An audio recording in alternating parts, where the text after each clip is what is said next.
दिवसभर तुमच्या मोबाईलवर येणारे बँकिंग फ्रॉड कॉल्सवर पूर्णपणे बंदी घालण्याची तयारी सरकारने केली आहे. सरकारची नवीन मार्गदर्शक तत्त्वे अत्यंत कडक असतील असे मानले जात आहे. हे बनावट स्पॅम कॉलला प्रतिबंध करेल. खरं तर सरकारच्या सर्व प्रयत्नांना न जुमानता मार्केटिंग कंपन्या नेहमी स्पॅम कॉल किंवा व्यवसाय कॉल करण्यासाठी काहीतरी मार्ग शोधतात. याआधीही टेलिकॉम सेक्टर रेग्युलेटर ट्रायने सर्व कंपन्यांना कॉल सोबत नाव दाखवण्याचे निर्देश दिले होते.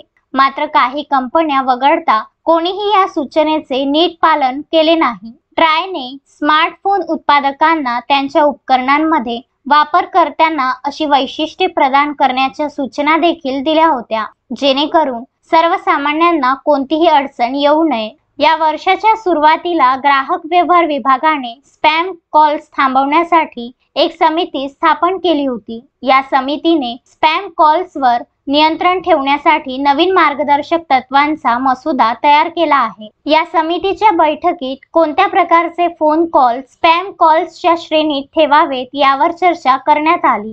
यामध्ये बेकायदेशीर कॉल आणि मेसेजची व्याख्याही निश्चित करण्यात आली आहे. समितीने नव्या नियमांवर सविस्तर चर्चा करून मसुदा तयार केला आहे. आता त्यावर ग्राहक व्यवहार विभागाकडून अंतिम मंजुरी मिळणे बाकी आहे. यासाठी समितीने बँका, वित्तीय कंपन्या, विमा कंपन्या आणि ट्रेडिंग कंपन्यांना डिजिटल सामग्री संपादन प्रणाली विकसित करण्याचे आदेश दिले आहेत. यानंतर त्याच्या नंबरवर कॉल यायचे की नाही हे ग्राहक स्वतः ठरवतील. Vidarbha news bureau, Amravati.